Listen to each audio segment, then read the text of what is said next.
Y entonces llegaba el Señor y entonces Satanás con esa furia lo arrancaba y se lo pasaba al Señor y el Señor lo rompía. Lo rompía y mi alma quedó así, salió desocupadita, no tan llena de Dios, pero limpiecita. ¿Y dónde se volvió a llenar de Dios? De amor, de misericordia, de pureza, de deseo de servir al prójimo, deseo de amar al prójimo, de amar a Dios sobre todas las cosas en la Eucaristía, donde papá Dios me invitaba a la mesa a comer. Y yo decía que Eucaristía, y no tenía ni idea a qué iba, ni no iba ni a comer. Y más grave, cuando recibí al Señor sin haberme confesado, ¿saben cómo era? Como botar al Señor al río Bogotá. Así estaba mi alma negrísima, asquerosa, volviendo horrible, espantosa. Y recibí al Señor así. Lo recibía para que mi mamá no me regañara, porque mi mamá era pendiente si yo tenía pecados, y ella sabía que no tenía pecados cuando iba a comulgar. No había problema, pues yo iba y sacaba la lengua y no le veía ningún problema. Qué pecados tan espantosos. ¿Y cómo hace Satanás? Me saca la confesión.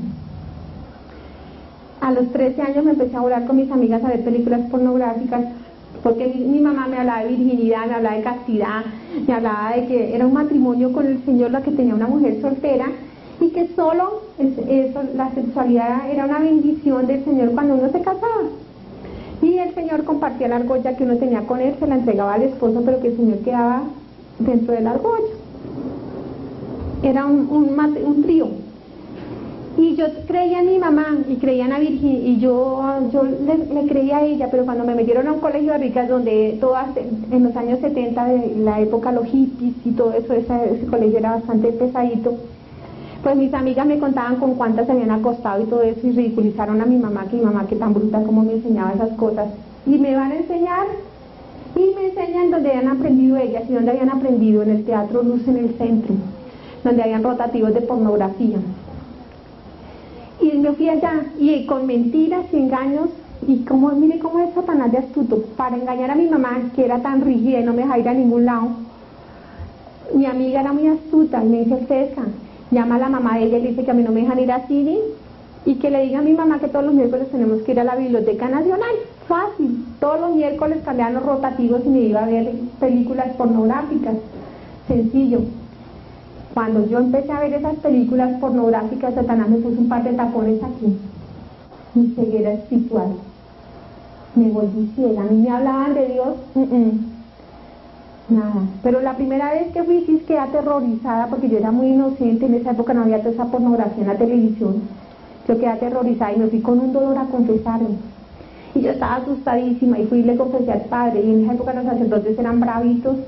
Cuando le dije: Padre, acúseme que me volé para ir al cine, el padre desapegó un grito, porque pues yo nunca tenía esos tipos de confesiones, y eso me regaña. Yo asustada que mi mamá fuera a enterar, y yo: ay, que mi mamá no se dé cuenta, mi mamá no se dé cuenta. Cuando ya el padre me dejó regañar, me pareció: uy, qué salvada, qué tal que le hubiera contado qué película vi. Ahí empezaron mis malas confesiones. Empecé: esto sí se lo digo al cura, esto sí no, esto sí, esto no, para aparentarle a mi mamá. Después simplemente dije: yo que me voy a confesar con estos tipos que son más malos que yo, si son una porquería, si son ladrones, si son mujeriegos, si son homosexuales. Mi papá hablaba lo mismo, y tal cual el papá, tal cual la hija. Eso es lo grave. Uno de papá no se da cuenta hasta qué punto los hijos van heredando de toda la basura que uno tiene por dentro. Qué pecado tan espantoso ante los ojos del Señor haberle criticado a sus sacerdotes. Me decía: ¿quién te creías tú para hacerte Dios y juzgar a mis ungidos? Me decía: son de carne, pero el pecado de mi iglesia me responde la comunidad que no ora, la comunidad que nos critica, la comunidad que no ayuna, la comunidad que no los ama, la comunidad que no dobla rodilla y clama al Señor por la santidad de ellos.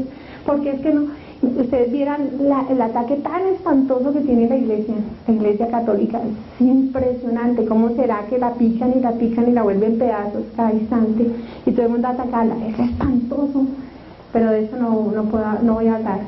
Pero fue espantoso. ¿Y saben qué fue lo más triste? Satanás me sacó de la confesión. Tan astuto. ¿Y saben cómo eran mis autoconfesiones? Eran una burla, en un orgullo y en una prepotencia. Desde ahí me volvió orgullosísima y me paraba delante del Señor y decía: ¿sabe qué, Dios?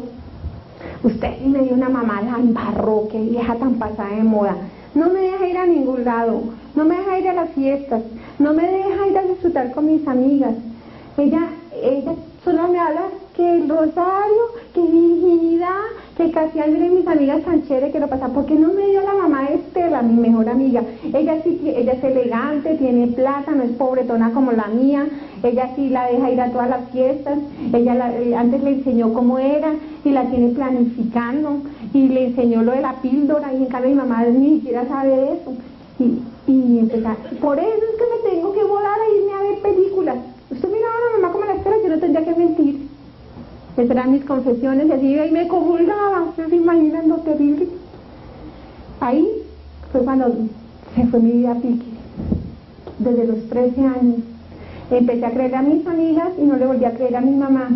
Me empecé a volver rebelde, me empecé a ver grosera, a verla a ella muy fea, muy fastidiosa, mentirosa, pasada de moda, tan cansona a mi mamá. Y mi mamá me hablaba y yo la veía un ser despreciable, una persona demasiado humilde. Me sacó, facilito me sacó el maligno de la presencia de Dios. Pecado espantoso contra la Eucaristía. Astucia de Satanás, sacar a los fieles de la confesión, y el Señor veía el orgullo mío de tú a tú. No, un hombre, ¿qué tal? De tú a tú, Señor, con la confesión. Y saben que me dio una vergüenza terrible, y a la Santísima Virgen postrada a los pies del Señor, intercediendo por mí, cuando ya se cerró todo. Las manitos acá de ella tenía la oración de todo el pueblo triunfante, de los santos y todo lo que hay en el cielo ora por uno, para que uno se salve, todo, y son un montón de lucecitas. Ella tenía aquí en estas manos un montón de llamas gigantes y clamando a los pies del Señor por mí. En esta mano tenía toda la oración del pueblo militante, o sea, de nosotros, de todas las personas que vieron en las noticias, en el noticiero y en todas partes lo que había pasado a mí, así como el Garepa de Gaviria, que mucha gente se conmovió, oró por él, así mucha gente oró por mí en esa época. Y eso, la Virgen tenía en esta mano las oraciones de ellos, y ella estaba postrada a los pies intercediendo por mí. Y yo me imaginaba que cuando tenía cercanía con la Virgen, porque yo después me divorcié de ella y de Dios, yo me la imaginaba con un boninillo al lado de Jesucristo, como mi mamá me educó a mí, a punta de boninillo, y la veo en semejante humildad intercediendo por mí. Cuando el Señor me saca ese hueco, veo todos esos demonios y todas esas cosas que con el odio y el orgullo y la prepotencia en la sola presencia del Señor se botaron al piso. Con el odio que tienen, con la maldad que tienen, y se botaron al piso. Y yo, de tú a tú con el Señor, hablando, ¿cuál Dios?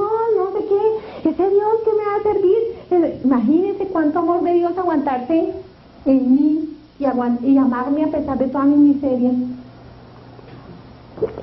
Y aguantarse esa prepotencia. Yo me aterraba del amor y la ternura del Señor. Pero, ¿saben qué es lo lindo allá? La justicia. Es tan tierna, es tan misericordiosa. Y es que como ahora la gente solo quiere decir, es que Dios es chévere y acepta que yo iba con 2 esposos y él acepta la segunda oportunidad, y uno no habla sino de derechos y de derechos y de derechos. Y lo que pasa es que cuando uno vaya, Señor, yo odiaba, y tan bueno tú, me diste unos hijos tan chéveres, Señor, que mis hijos odian a mi esposo, porque es que qué porquería de un hombre que tenía yo. Y el Señor le va a decir, no, yo te amo, pero yo soy el amor. Tú escogiste al padre del odio, y no no cuál es el papá de uno. Señor, yo era egoísta. El Señor dice, yo te envié a que te entregaras, a que te donaras, a que tomaras tu cruz, la amaras y intercedieras para que se salvaran esas personas que te hicieron daño a ti. Porque en la vida uno siempre encuentra personas que quieren hacerle daño, porque cuando lo ven a uno con la luz del Señor, para Satanás es muy fácil ver, uy, no, ¿cómo así? A todo el mundo lo tengo apagadito y este con luz. Hay que darle garrote y enviar a las personas más cerquitas que uno tiene para que le hagan daño, o el trabajo, alguien lo humilla, lo insulta, lo indispone con el jefe, o el esposo le es infiel, algo para que les duela a uno. Y cuando uno se acerca, ahí es un golpe bajo que le da Satanás. Y hay 2 posibilidades, o te santificas o te condenas. ¿Cuándo te santificas? Cuando te hacen daño, te duele.